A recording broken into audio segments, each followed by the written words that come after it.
My thesis focuses on entertainment education, which is the process of weaving social messages into programming that's intended to be used for entertainment purposes. In April of 2009, I learned that the Bill and Melinda Gates Foundation had partnered with Viacom to create a program called Get Schooled, which is a 5-year initiative designed to encourage students at the K-12 level to both stay in school and also to encourage them to pursue some form of higher education.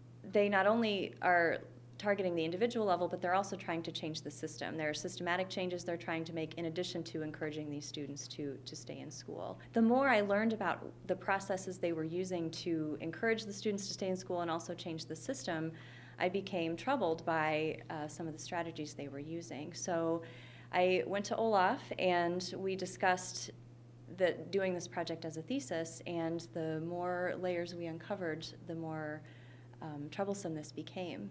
What made this project so interesting right away is, first of all, that it's so timely. It just started in the US with Get Schooled in the last 5 months or so. The other part is the interesting different theoretical perspectives that Kendra uses for her work. On the one hand, it's critical pedagogy, which basically tries to, through education, empower people to think critically about the choices they make on a daily basis in relation to education, the media, and so on. The second is Foucault's concept of governmentality and technologies of the self, where basically Kendra tries to analyze the often hidden agenda that's behind a lot of campaigns related to lifestyle, schooling, education, and so on. And the final is post-colonial criticism, which basically puts a particular critical perspective on what's going on in entertainment education on an international basis, and how oftentimes Western countries, Western media, try to actually impose their own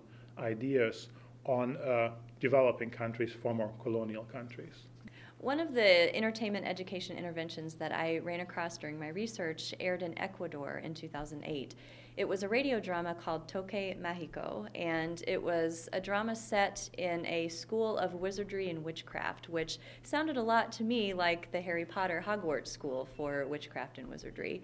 And the students there learned a lot about how to protect themselves during sexual encounters. They learned about gender norms, that men could do things traditionally done by women and that women could do things traditionally done by men. So in a sense, we were imposing Western values on these listeners and really not giving them any say in what they were learning about. And that brought up a lot of interesting concerns. Right.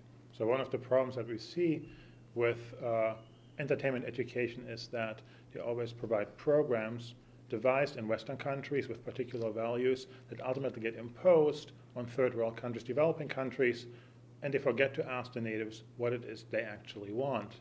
One of the things that drew me to this project was that I had been interested for some time, in fact since I started at Eastern, in critical pedagogy and media effects and a lot of different things that this project addresses. So in a way, this solidified a lot of interest that had been floating around, but I didn't have any cohesion for. So now that I have this project and I've found that there may be a niche for it within the communication discipline, it's quite possible that I could continue this research on into a PhD program and potentially use it. I do have aspirations to be a college professor, and will hopefully be able to incorporate this into classes that I teach for years to come.